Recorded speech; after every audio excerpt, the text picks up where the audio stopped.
हरे कृष्णा, राधे राधे दोस्तों। आप सभी का दिन शुभ और मंगलमय हो। इससे पहले की कथा सुनने के लिए और अपना भरपूर प्यार आशीर्वाद देने के लिए आप सभी को बहुत बहुत धन्यवाद।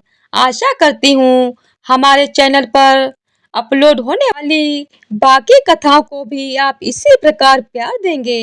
आज आप सुनेंगे वैशाख मास महात्म्य का 18वां अध्याय। उससे पहले आज आपको सुना रहे हैं महामाया के 16 श्रृंगारों की अद्भुत कहानी।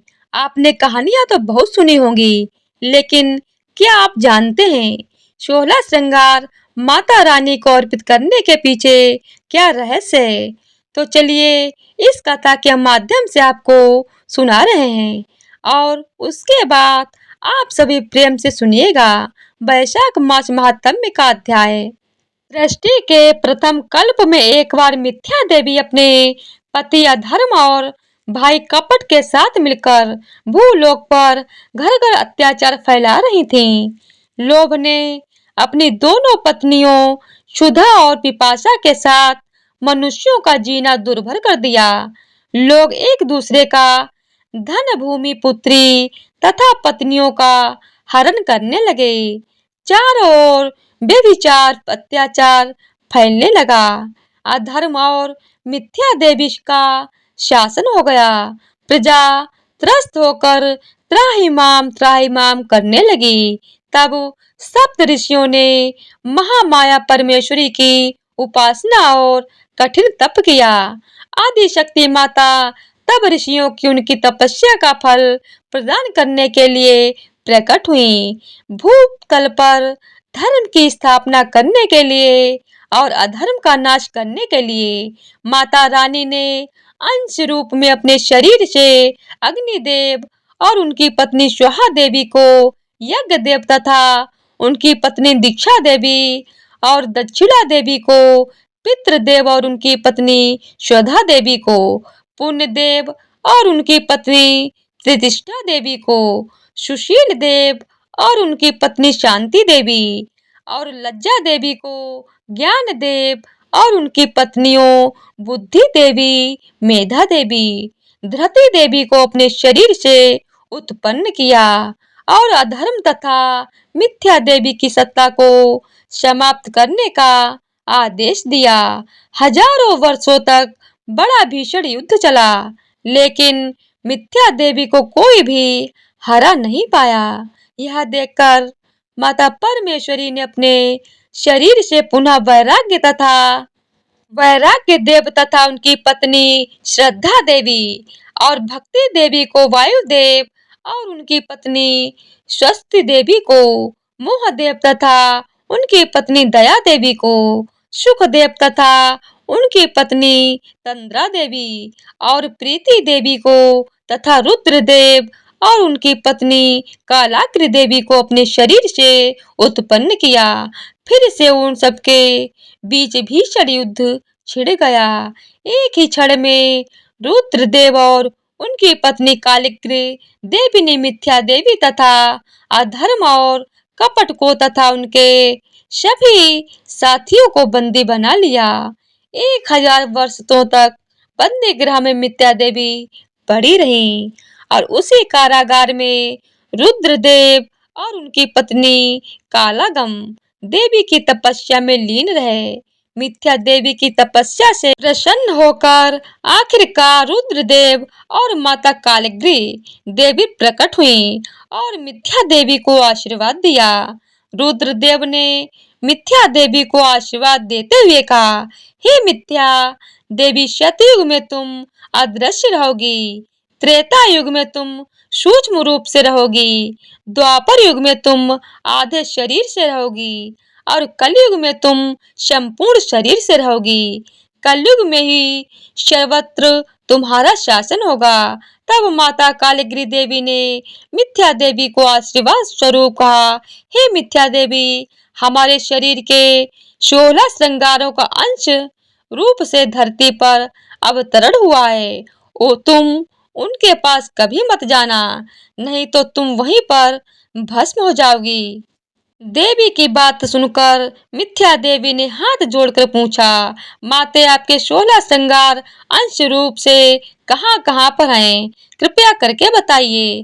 तब माता कहने लगी, हमारी आंख का काजल क्षीर सागर के रूप में है, हमारी मांग का सिंदूर शेष नाग का रूप धारण करके श्री विष्णु की शेष शैया बनकर क्षीर सागर में है, हमारे पांव का महावर वृक्ष रूप में कौशल देश में है। जब श्री विष्णु का राम रूप में अवतार होगा तब मेरे भक्त कच्छप का केवट रूप में जन्म होगा।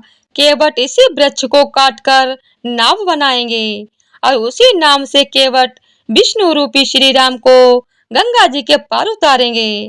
हमारे भाल की बिंदी गोकुल में गौ रूप में धारण करके लाखों की संख्या में श्री कृष्ण अवतार में श्री कृष्ण के साथ रहकर उनकी लीलाओं का रसपान करेगी।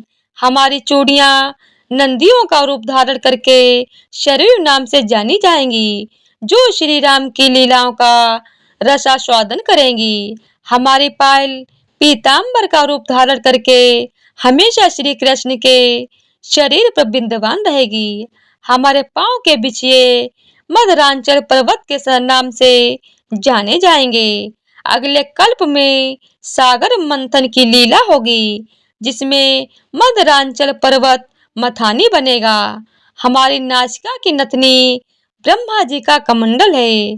हमारे कान के कर्ण फूल कुंडल का रूप धारण करके रुद्रदेव के कर्ण में विराजमान है और हमारे कमर की करधनी बलराम के हल्का फल बनकर असुरों का विनाश करेगी। इसीलिए हे मिथ्या देवी, तुम इनके पास भूल कर भी मत जाना, नहीं तो तुम एक क्षण में वहीं जलकर भस्म हो जाओगी।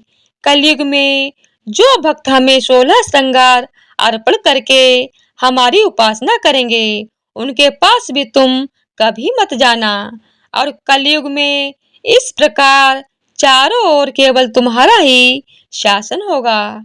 मिथ्या देवी को ऐसा वरदान देकर माता और रुद्रदेव वही अंतर ध्यान हो गए। जय माता दी।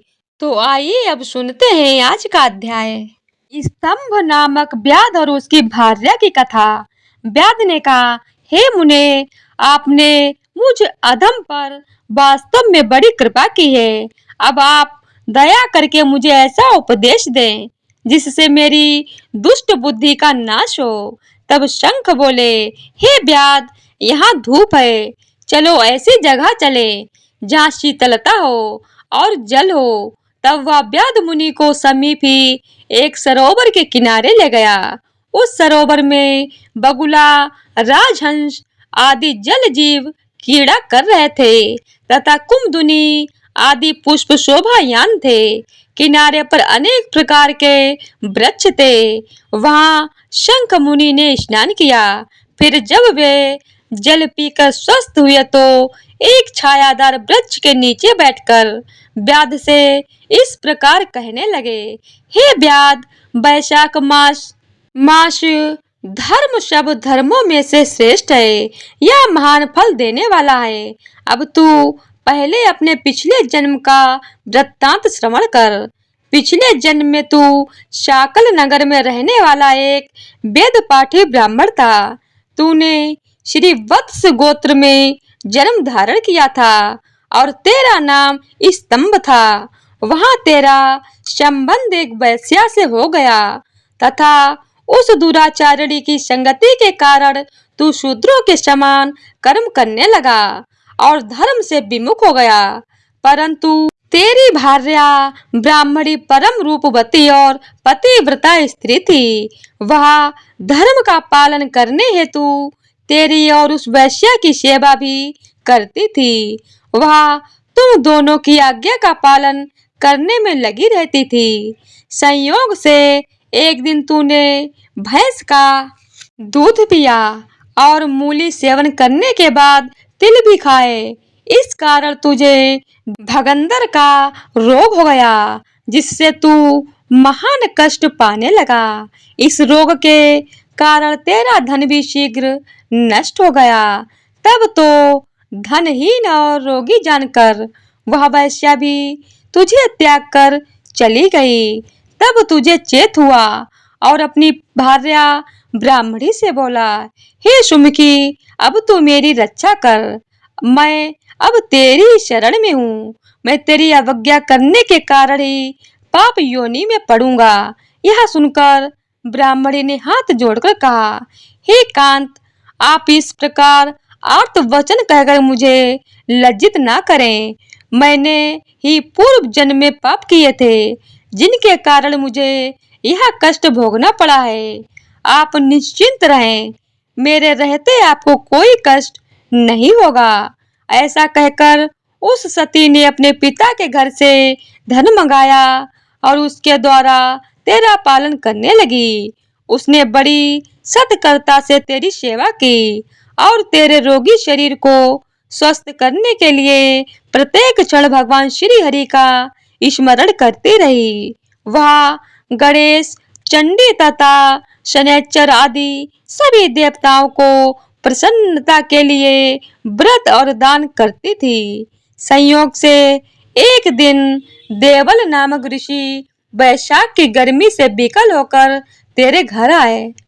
उस पुण्यशीला ने मुनि की सेवा की। उनका चरणामृत तेरे ऊपर छिड़का और मुनि को शीतल जल पिलाकर शांत किया। तदुपरांत वे मुनिराज आशीर्वाद देते हुए चले गए। इस घटना के कुछ दिन बाद तुझे सन्निपात हुआ। एक समय औषधि पिलाते समय तूने अपनी भार्या की उंगली काट ली। तू हर समय उस वैश्या का ही ध्यान करता रहा और उस स्थिति में तेरी मृत्यु भी हो गई। तब उस सती नारी ने अपना कंकड़ बेचकर तेरी चिता सजाई और तेरे शव के साथ ही वह स्वयं भी सती हो गई। अपने पुण्य को प्रभाव से तेरी भार्या तो भगवान विष्णु के लोक को चली गई, परंतु अंत समय तक वैश्या की प्रीति के कारण तुझे इस जन्म में व्याधि योनि प्राप्त हुई है। तुझे हिंसा प्यारी है। तेरा चित्त भी सदा ही उद्वेग के वशीभूत रहता है, परंतु चूंकि तेरी भार्या ने देवल ऋषि का चरणोदक तेरे शरीर पर छिड़का था और तेरी आज्ञा लेकर ही उनको शीतल जल पीने को दिया था, अतः उसके पुण्य से ही तेरी बुद्धि में धर्म के प्रति यह आस्था उत्पन्न हो सकी है तथा उत्तम बुद्धि के कारण तूने सुखों के हेतु धर्म को पूछा है। हे व्याध, मैंने तेरे पूर्व जन्म का सभी वृत्तांत बता दिया है। अब तू जो और पूछना चाहे सो पूछ ले। तेरा मन भी अब शुद्ध हो गया है। तेरा कल्याण हो। तो इसी तरह से वैशाख मास महात्म्य का 18वां अध्याय पूरा हुआ। तो प्रेम से बोलिए जय श्री हरि। तो आज की वीडियो अगर आप लोगों को पसंद आई हो तो वीडियो को लाइक, शेयर और चैनल को सब्सक्राइब कर लीजिएगा। धन्यवाद।